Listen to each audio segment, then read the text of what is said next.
नमस्कार, स्वागत है आपका ओनली रेलवे यूट्यूब चैनल पर। आज के इस वीडियो में हम देखेंगे सामान्य ज्ञान के 20 MCQ क्वेश्चंस जो कि आने वाले रेलवे एग्ज़ाम्स के लिए बहुत ही महत्वपूर्ण हैं। तो चलिए शुरू करते हैं। तो पहला सवाल है, गोमतेश्वर की मूर्ति कहाँ स्थित है? पश्चिम बंगाल, आंध्र प्रदेश, कर्नाटक या उड़ीसा? गोमतेश्वर की मूर्ति ये कर्नाटक में स्थित है। अगला सवाल, भारत रत्न पुरस्कार निम्नलिखित में से किसको नहीं मिला है? अमर्त्य सेन, लाल बहादुर शास्त्री, पंडित रविशंकर या पंडित यशराज? सही जवाब है पंडित यशराज। अगला सवाल है, लगातार 6 बार फार्मूला 1 रेस जीतने वाले व्यक्ति हैं? Michael Schumacher, Narain Karthikeyan, Gerard Ross या लुइस हैमिल्टन? सही जवाब है माइकल शूमाकर, पहला ऑप्शन। अगले सवाल पे चलते हैं। अध्यक्षीय सरकार में राष्ट्रपति क्या होते हैं? विधानमंडल में पर आश्रित नहीं होते हैं, विधानमंडल पर आश्रित होते हैं, न्यायपालिका पर आश्रित होते हैं या मंत्रिपरिषद के परामर्श से बंधे होते हैं? अध्यक्षीय सरकार में राष्ट्रपति।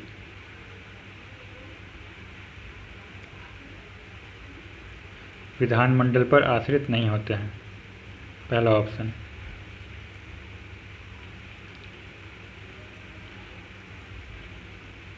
निषेधाधिकार द्वारा संविधान में संशोधन करने की पद्धति कहाँ है? निषेधाधिकार द्वारा संविधान में संशोधन करने की पद्धति कहाँ है? ब्रिटेन, स्विट्जरलैंड, रूस या भारत?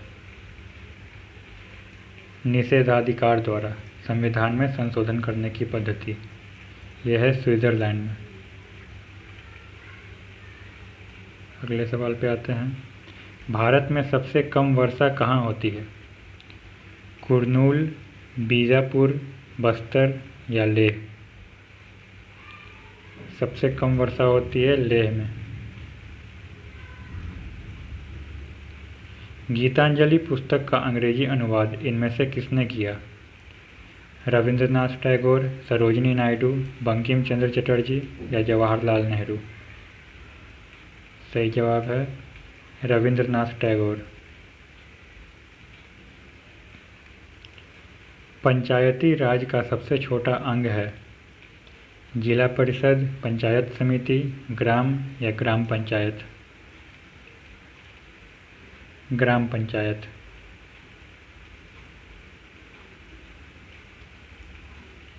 मंदारिन का अर्थ इनमें से क्या नहीं होता है? ध्यान रखना है कि क्या नहीं होता है।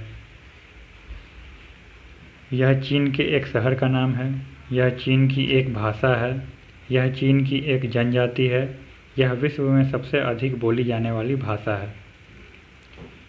मंदारिन शब्द का इनमें से कौन सा सही अर्थ नहीं है?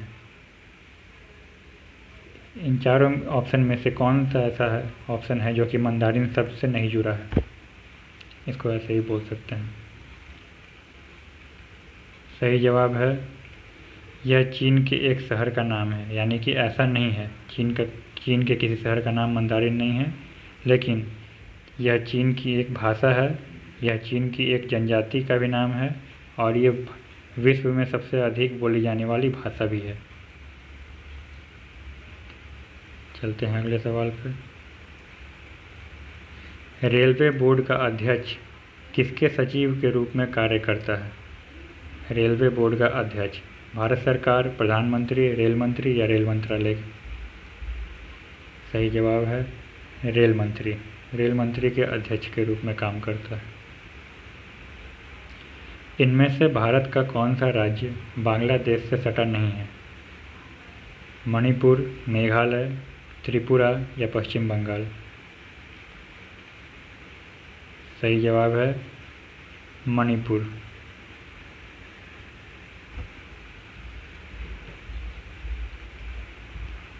पिंडारियों के उन्मूलन का श्रेय किस गवर्नर जनरल को जाता है? पिंडारी ऑप्शन है Lord Hastings, Lord Clive, Lord Harding या लॉर्ड कर्जन। सही जवाब है लॉर्ड हेस्टिंग्स।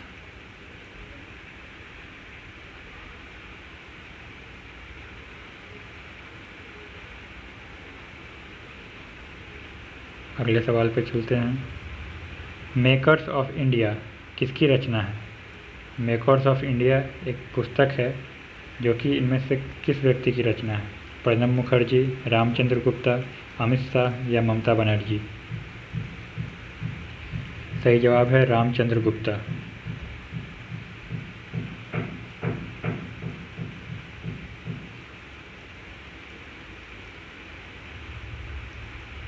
निम्नलिखित शास्त्रीय नृत्य शैलियों में से किसका उद्भव आंध्र प्रदेश में हुआ है? कथकली, ओडिसी, कुचिपुड़ी या भरतनाट्यम।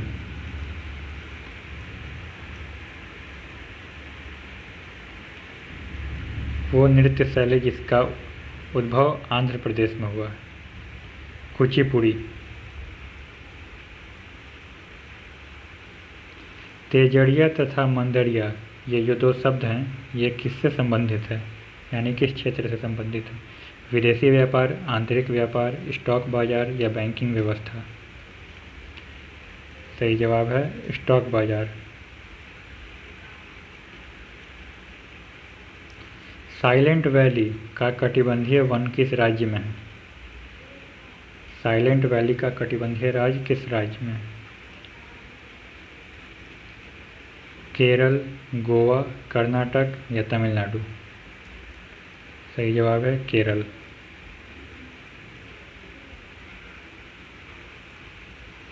शंघाई शहर किस नदी पर स्थित है? चीन का जो शंघाई शहर है वो किस नदी पर स्थित है? हुआंगहो, यांगत्जे, मिंजिंग या सियांग। सही जवाब है यांगत्जे, दूसरा ऑप्शन। वांडीवास का युद्ध अंग्रेज और किनके बीच हुआ था? वांडीवास का जो युद्ध हुआ था वो अंग्रेज और किनके बीच हुआ था? फ्रांसीसियों, पुर्तगालियों, मराठों या मुगलों। सही जवाब है फ्रांसीसियों के बीच हुआ था, अंग्रेज और फ्रांसीसियों के बीच। सुंदरलाल बहुगुणा ने किसके संरक्षण में योगदान देने के कारण ख्याति प्राप्त की? बाघ, पक्षी, वन या समुद्रिक जीवन। सुंदरलाल बहुगुणा जुड़े हैं वन संरक्षण से। और आखिरी सवाल, धनराज पिल्लई का किस खेल से संबंध है? धनराज पिल्लई एक खिलाड़ी हैं, इनका संबंध किस खेल से? क्रिकेट, हॉकी, फुटबॉल या इनमें से कोई नहीं। ये संबंधित हैं हॉकी से। तो इसी के साथ आज का हमारा 20 सवाल समाप्त हुआ। आपके कितने पॉजिटिव आंसर रहे और कितने नेगेटिव ये कमेंट में ज़रूर बताएं। तो मिलते हैं किसी अगले वीडियो में कुछ नए सवालों के साथ।